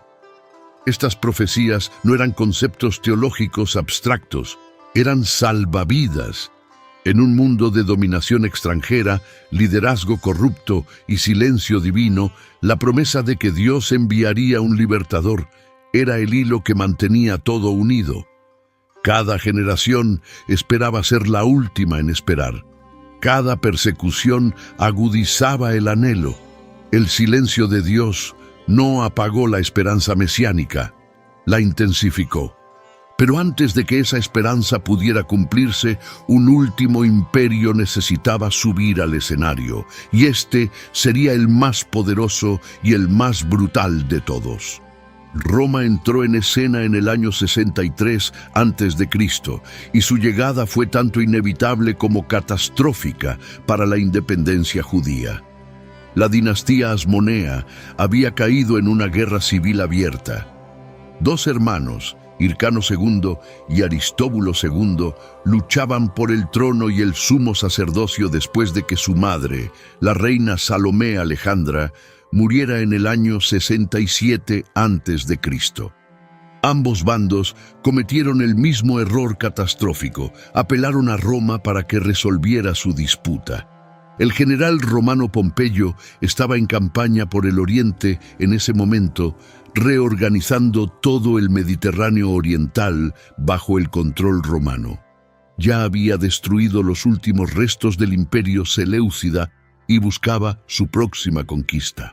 Cuando dos príncipes judíos se presentaron suplicando su apoyo uno contra el otro, Pompeyo vio una oportunidad que ningún general romano dejaría pasar. Marchó sobre Jerusalén. Los partidarios de Hircano abrieron las puertas de la ciudad baja y dieron la bienvenida a los romanos. Pero los seguidores de Aristóbulo se atrincheraron en el monte del templo y se negaron a rendirse. Pompeyo sitió el templo durante 3 meses, trajo máquinas de asedio desde la costa fenicia, construyó rampas de tierra contra la muralla norte, programó sus asaltos para el día de reposo, sabiendo que los defensores judíos se defenderían si eran atacados, pero no tomarían acciones ofensivas en su día sagrado. Semana tras semana, las rampas crecían mientras los defensores observaban, incapaces de actuar. Cuando las murallas fueron finalmente derribadas, 12.000 judíos murieron en los combates, y entonces Pompeyo hizo algo que horrorizó al mundo judío. Entró en el lugar santísimo, el espacio más sagrado del judaísmo, la habitación en la que solo el sumo sacerdote podía entrar y solo una vez al año, en el día de la expiación. Pompeyo atravesó el velo y se paró en la cámara interior, movido por la curiosidad sobre qué guardaban los judíos con tanto fanatismo. Encontró exactamente lo que los judíos siempre habían dicho que había allí. Nada, una habitación vacía, ningún becerro de oro, ningún tesoro escondido, ningún ídolo secreto, solo espacio, el espacio donde la presencia del Dios viviente una vez había habitado entre las alas extendidas de los querubines de oro sobre el arca de la alianza. El arca había desaparecido hacía mucho tiempo, la gloria se había marchado hacía mucho, y ahora un general romano estaba parado en el vacío, miró a su alrededor y volvió a salir. Para su mérito, Pompeyo no saqueó el templo. Ordenó que lo purificaran y que los sacrificios diarios se reanudaran al día siguiente. Pero la violación ya estaba hecha. El mensaje era claro. La independencia judía había terminado. Un soldado pagano había caminado hasta el lugar más sagrado de la tierra, y nada lo había detenido. El silencio del cielo continuaba. Pompeyo redujo Judea a un estado vasallo de Roma, despojó la mayor parte del territorio que los asmoneos habían conquistado e impuso la supervisión romana. Las siguientes décadas fueron un caos borroso de guerras civiles romanas, invasiones partas e intrigas asmoneas. Julio César, el rival de Pompeyo, eventualmente tomó el control y mostró a los judíos una consideración notable, confirmando su derecho a practicar su religión y eximiéndolos de ciertas obligaciones romanas. Pero César fue asesinado en el año 44 a.C. y el caos se reanudó. A lo largo de toda esa agitación, una familia no dejaba de ascender. La familia de Antípater, un idumeo, uno de los pueblos que Juan Hircano había convertido por la fuerza al judaísmo unas generaciones antes. Antípater era un genio político que se aliaba con cualquier hombre fuerte romano que estuviera en el poder en ese momento, proporcionando apoyo militar e información a cambio de favores y posiciones. Cuando Antípater fue envenenado en el año 43 a.C., su hijo Herodes heredó las conexiones de su padre, sus instintos políticos y una ambición que hacía que Alejandro Magno pareciera modesto. En el año 40 a.C., los partos invadieron Judea e instalaron en el trono a un títere asmoneo llamado Antígono. Herodes huyó a Roma, y en Roma ocurrió algo notable. Marco Antonio y Octavio, los dos hombres más poderosos del mundo romano, escoltaron personalmente a Herodes al Senado romano, donde fue declarado rey de los judíos por decreto senatorial. Herodes caminó entonces entre Antonio y Octavio hasta el templo de Júpiter en la colina del Capitolio, donde ofreció sacrificios a dioses romanos para celebrar su coronación. El rey de los judíos, coronado en Roma, sacrificando a Júpiter. Si existía un símbolo más perfecto de todo lo que estaba mal en el Estado de Israel, es difícil imaginarlo. Pero Herodes todavía tenía que conquistar su reino. Pasó 3 años luchando para arrebatarle Judea a Antígono, finalmente capturando Jerusalén en el año 37 a.C. con la ayuda de legiones romanas. Antígono fue enviado a Antonio, quien lo hizo decapitar, supuestamente por insistencia de Herodes. Fue el último rey asmoneo. Una vez en el poder, Herodes demostró ser uno de los gobernantes más capaces y uno de los más aterradores del mundo antiguo. Fue un constructor de una ambición casi sobrehumana, y las estructuras que creó todavía asombran a los visitantes hoy en día. Reconstruyó el segundo templo desde los cimientos, transformándolo en una de las maravillas del mundo antiguo. Amplió el monte del templo hasta abarcar aproximadamente 14 hectáreas, construyendo enormes muros de contención y rellenando los espacios con miles de toneladas de tierra y escombros.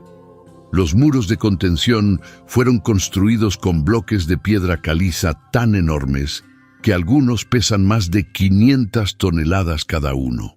La piedra más grande del muro occidental, la piedra que todavía puedes ver hoy si visitas Jerusalén, mide aproximadamente 14 metros de largo, 3,5 metros de alto y casi 5 metros de profundidad. Mover y colocar piedras de ese tamaño con tecnología antigua sigue siendo uno de los grandes misterios de la ingeniería del mundo antiguo. El templo en sí estaba revestido de mármol blanco con placas de oro superpuestas, de modo que desde lejos parecía una montaña cubierta de nieve incendiándose con el sol de la mañana. El Talmud dice que quien no hubiera visto el templo de Herodes nunca había visto un edificio verdaderamente hermoso. El complejo del templo incluía enormes columnatas, la estoa real en el extremo sur, con 162 columnas corintias de 1,5 metros de diámetro cada una, atrios para los gentiles, atrios para las mujeres judías, atrios para los hombres judíos, atrios para los sacerdotes, y en el centro, el lugar santísimo, todavía vacío, todavía en silencio, todavía esperando. Herodes también construyó la fortaleza de Masada, el puerto artificial de Cesarea Marítima, la fortaleza Palacio del Herodión y lujosos palacios en Jerusalén y Jericó. Construyó ciudades y fortalezas por todo su reino. Era, por cualquier medida objetiva, uno de los constructores más grandes de la historia del mundo antiguo. Pero también fue un asesino a una escala difícil de comprender.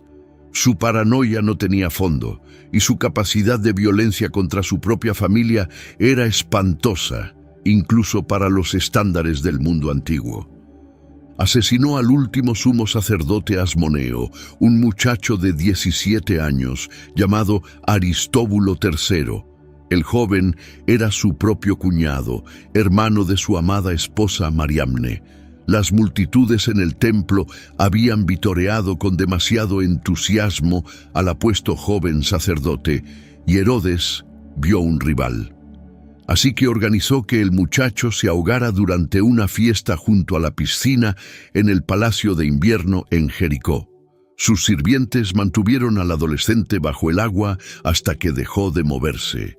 Luego, Herodes organizó un funeral elaborado y lloró públicamente. Ejecutó a su esposa Mariamne, la princesa asmonea que decía amar más que a nadie en la tierra.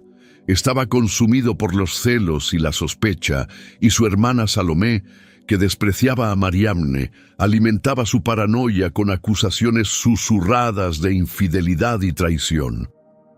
Después de la ejecución de Mariamne, según los relatos, Herodes quedó destrozado por el dolor. Vagaba por su palacio llamándola por su nombre, ordenando a los sirvientes que la convocaran como si todavía estuviera viva. Cayó gravemente enfermo y algunos decían que estaba perdiendo la razón. Asesinó a la madre de Mariamne, Alejandra. Asesinó a sus propios hijos Alejandro y Aristóbulo, los hijos que había engendrado con Mariamne, por sospecha de conspiración. Asesinó a su hijo primogénito Antípater apenas 5 días antes de su propia muerte. El emperador Augusto hizo el famoso chiste: era más seguro ser el cerdo de Herodes que su hijo. Y fue este hombre, este monstruo empapado en sangre, paranoico y arquitectónicamente brillante, quien estaba sentado en el trono de Israel cuando el silencio de Dios estaba finalmente a punto de romperse. En sus últimos años, Herodes se volvió cada vez más perturbado. Su paranoia se extendió más allá de su propia familia para abarcar a toda la nación.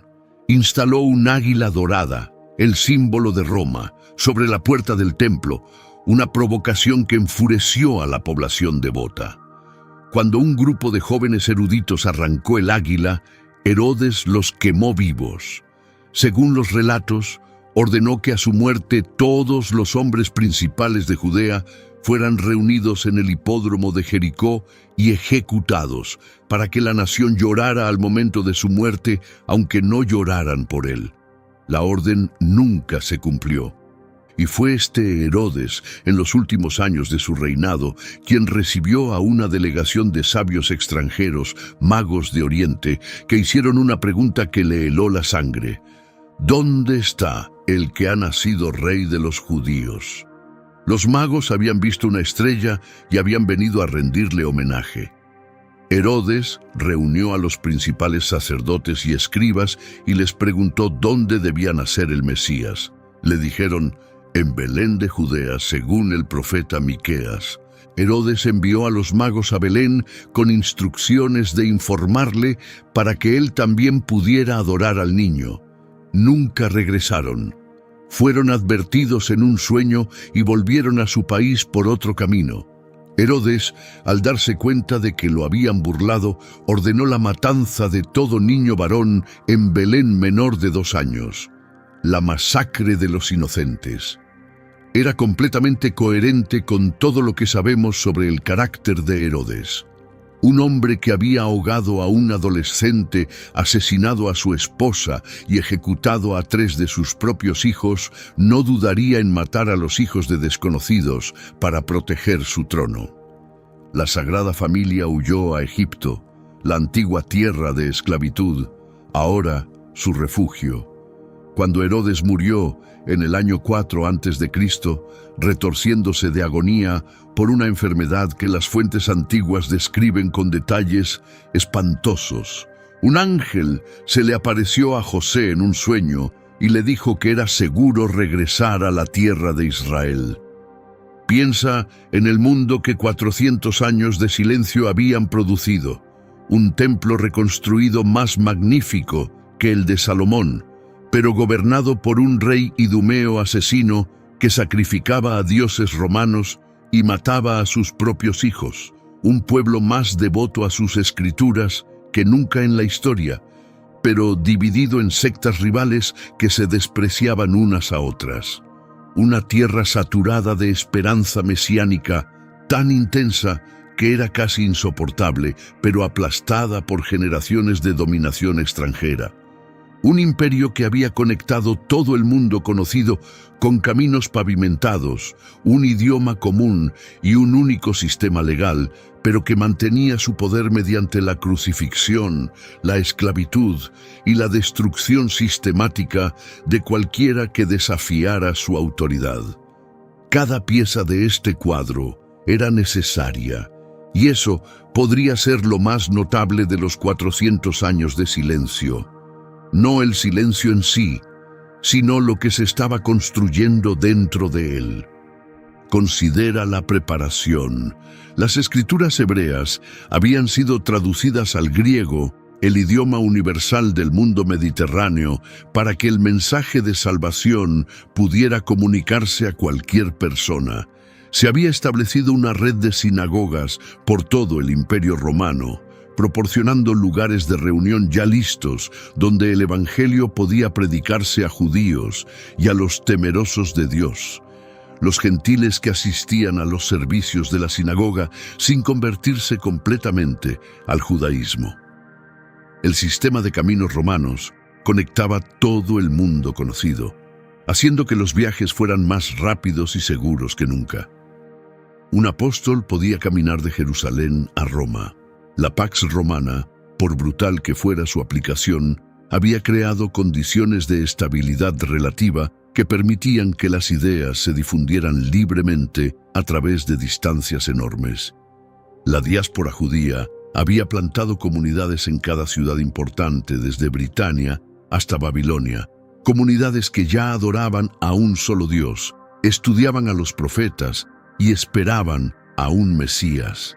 Incluso los desarrollos teológicos del período intertestamentario sirvieron como preparación, y esta parte merece más atención de la que normalmente recibe.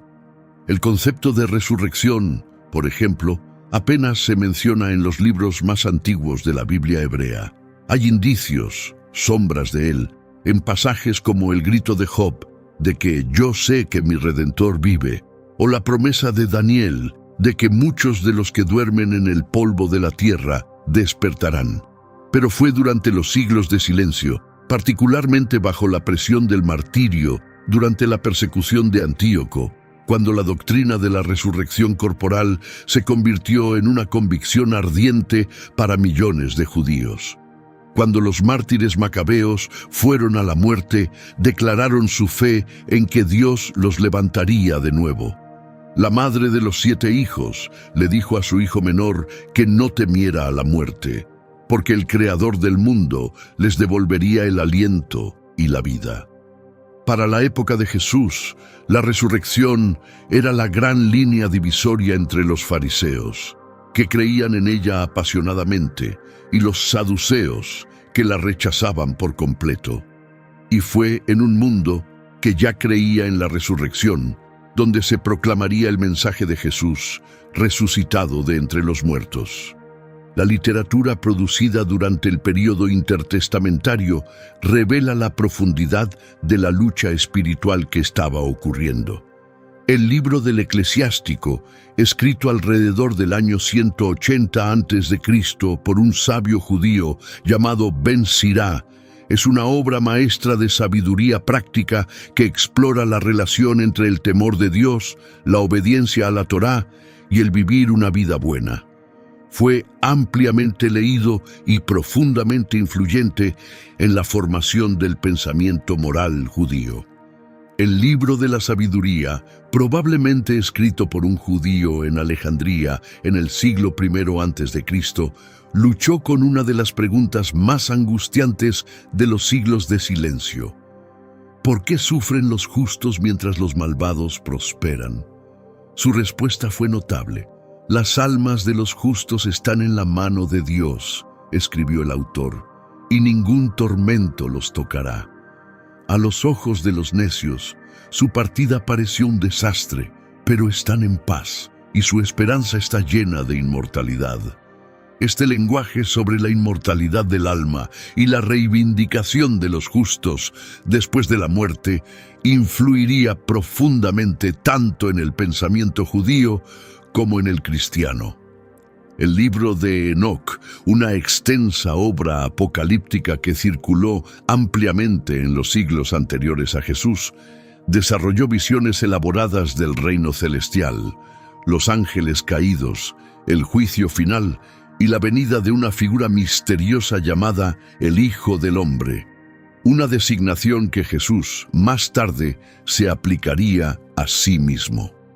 El primer libro de Enoc describe a este Hijo del Hombre como un ser preexistente que se sienta en un trono de gloria y juzga a las naciones, un lenguaje que resuena a lo largo de los relatos evangélicos del juicio de Jesús ante el Sanedrín.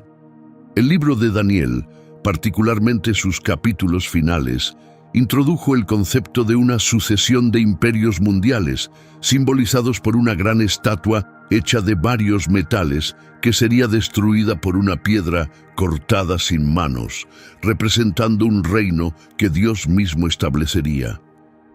La profecía de Daniel sobre las 70 semanas se convirtió en uno de los pasajes más estudiados y debatidos de la historia judía y cristiana. Y muchos intérpretes creen que proporcionaba un cronograma que señalaba la era exacta en que el Mesías aparecería. La doctrina de los ángeles también se había elaborado durante los siglos de silencio. Los ángeles recibieron nombres, jerarquías y funciones específicas. Gabriel apareció como el ángel de la revelación. Miguel surgió como el arcángel guerrero, el defensor de Israel. El concepto de ángeles caídos, de una rebelión cósmica en el reino celestial que reflejaba y causaba el mal en el mundo humano, tomó forma. Para la época del Nuevo Testamento, estas ideas estaban entretejidas en la estructura de la creencia judía. Todos estos desarrollos teológicos, la resurrección, el juicio final, los ángeles y demonios, el Hijo del Hombre, el cronograma mesiánico, la reivindicación de los justos muertos, se volverían centrales en el mensaje de Jesús y de la iglesia primitiva. No aparecieron de la nada, fueron refinados durante 4 siglos de silencio, forjados en el yunque del sufrimiento y la esperanza. También hubo desarrollos en la práctica religiosa durante los siglos de silencio que prepararon directamente el camino para lo que venía. La práctica de la inmersión ritual en agua, lo que llamaríamos bautismo, se extendió ampliamente durante el periodo intertestamentario. La mikvé, el baño ritual, ha sido encontrada en sitios arqueológicos por todo Israel de esta época, incluyendo Qumrán, los barrios sacerdotales de Jerusalén y sitios de sinagogas en todo el país. Cuando Juan el Bautista apareció en el desierto de Judea, llamando a la gente a bautizarse para el arrepentimiento de los pecados, no estaba inventando algo nuevo. Estaba tomando una práctica existente que cualquier persona judía habría reconocido y llenándola con un significado nuevo, urgente y escatológico. La inmersión ya se asociaba con la purificación y los nuevos comienzos. Juan la transformó en una señal de preparación para la venida del Mesías. La tradición escribal, la copia meticulosa y el estudio de las escrituras por eruditos entrenados alcanzó su desarrollo más alto durante los siglos de silencio. Los escribas se convirtieron en los guardianes del texto sagrado, contando cada letra, cada palabra, cada versículo, para asegurarse de que nada se perdiera ni se cambiara. Cuando Jesús debatía con los escribas y fariseos en los atrios del templo, se enfrentaba a una clase de eruditos cuya devoción por la palabra escrita era en sí misma un producto de los 400 años de silencio. Habían volcado su energía espiritual en el texto precisamente porque la voz profética viva se había apagado. La tradición de la interpretación oral, lo que los fariseos llamaban la tradición de los ancianos y que eventualmente se convertiría en el Talmud, también se desarrolló durante este período.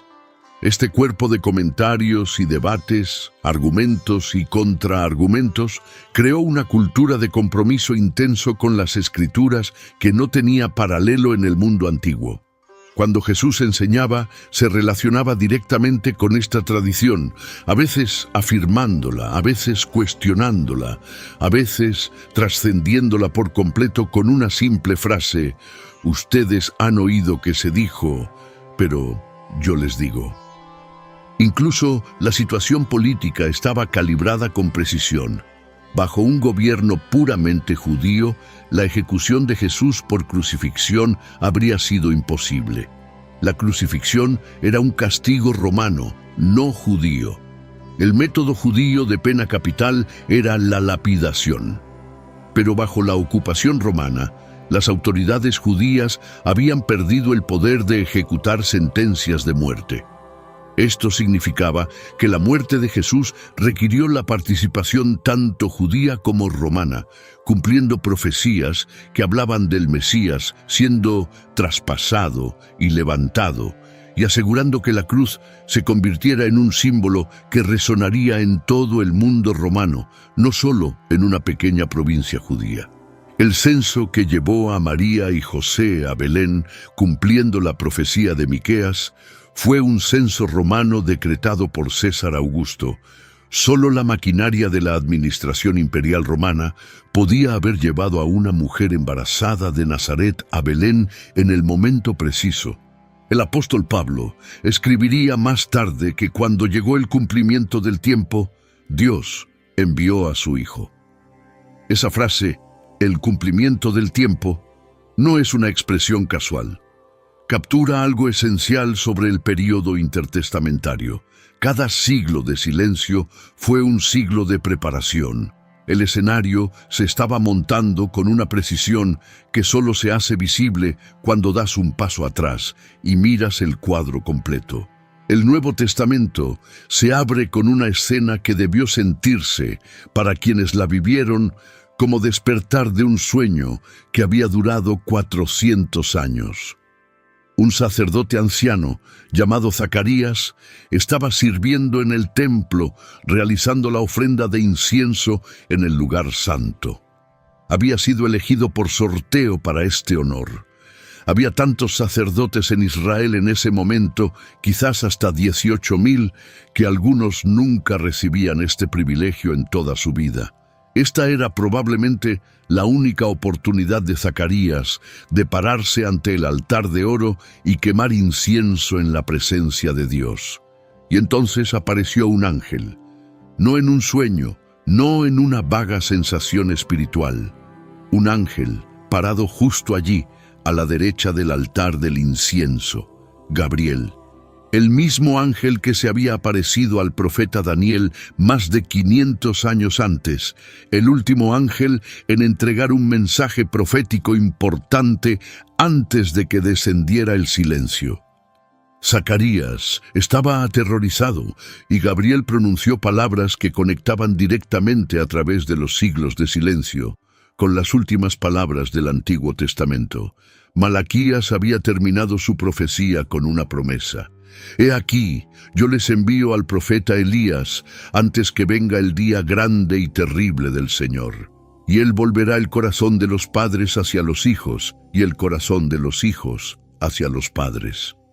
Ahora Gabriel le decía al sacerdote tembloroso que su esposa Elizabeth, anciana y estéril, daría a luz un hijo que iría delante del Señor con el espíritu y el poder de Elías para volver los corazones de los padres hacia los hijos. El ángel estaba citando a Malaquías, palabra por palabra. Después de 400 años, el cielo retomaba exactamente donde lo había dejado. La frase que Malaquías había dejado suspendida en el aire durante 4 siglos estaba siendo completada.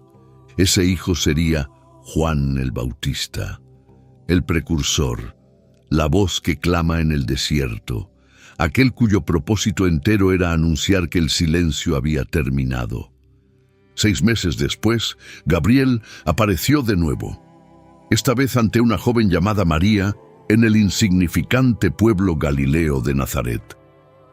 El mensaje que trajo conectaba cada hilo que se había tejido durante los 4 siglos de silencio.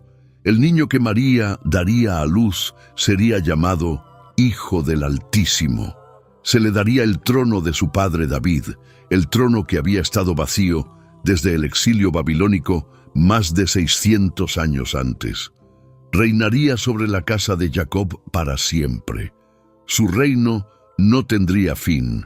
La respuesta de María, el canto conocido como el Magnificat, se remontó más allá del silencio hasta las raíces más profundas de la historia de Israel.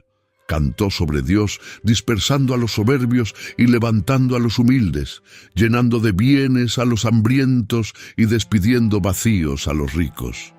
Y luego, las palabras que capturaron 400 años en una sola frase. Socorrió a Israel su siervo, acordándose de su misericordia como habló a nuestros padres, a Abraham y a su descendencia para siempre. Se ha acordado. Eso es lo que dice el Magnificat. A lo largo de 400 años de imperios que surgieron y cayeron, de persecuciones y martirios y guerras civiles y ocupaciones extranjeras y sacerdocios corruptos y esperanzas destrozadas, Dios se había acordado. La alianza con Abraham seguía en pie. La promesa a David seguía vigente. La profecía de Malaquías se estaba cumpliendo, palabra por palabra, exactamente como había sido escrita. Y cuando el niño nació en Belén, a la sombra del Herodión, la fortaleza de Herodes visible en el horizonte como un volcán artificial, acostado en un pesebre porque no había lugar en ninguna otra parte, el silencio se rompió de una manera que nadie esperaba. Ángeles se aparecieron a pastores en los campos a las afueras del pueblo. No a reyes, no a sacerdotes, no a los eruditos de Jerusalén, no a los filósofos de Atenas, no a los senadores de Roma, a pastores, el peldaño más bajo de la escala social, trabajando en la oscuridad, cuidando sus rebaños. La gloria del Señor brilló a su alrededor. Piensa en lo que eso significa en el contexto de los 400 años. La gloria de la Shekinah que había llenado el tabernáculo en el desierto. La gloria que había llenado el templo de Salomón con una intensidad tan cegadora que los sacerdotes no podían mantenerse en pie. La gloria cuya ausencia había dejado el lugar santísimo como una habitación vacía, la habitación por la que Pompeyo había caminado y no había encontrado nada. Esa gloria regresó, no a un templo, no a un palacio, a un campo lleno de pastores aterrorizados, anunciando el nacimiento de un bebé acostado en un comedero para animales. Un anciano llamado Simeón había estado esperando en el templo por este momento. El Evangelio de Lucas dice que el Espíritu Santo le había revelado que no vería la muerte antes de haber visto al Mesías del Señor. ¿Cuánto tiempo había esperado? No lo sabemos. Décadas, probablemente. Él era la encarnación de la espera fiel, de creer en una promesa cuando todo lo visible sugería que la promesa había sido olvidada. Cuando María y José llevaron al niño Jesús al templo 40 días después de su nacimiento, Simeón tomó al niño en sus brazos y pronunció palabras que abarcaban el propósito entero de los 400 años. Señor, ahora despides a tu siervo en paz, conforme a tu palabra, porque mis ojos han visto tu salvación, la cual has preparado en presencia de todos los pueblos, luz para revelación a los gentiles y gloria de tu pueblo Israel. Luz para los gentiles. En esa sola frase, Simeón capturó la razón de cada imperio, cada traducción, cada camino, cada sinagoga, cada comunidad de la diáspora que los 400 años habían producido. La Septuaginta había hecho las escrituras accesibles al mundo gentil. El idioma griego había creado una lengua común. El Imperio Romano había creado un marco político común. La diáspora había esparcido el conocimiento del único Dios verdadero a cada ciudad importante del mundo antiguo.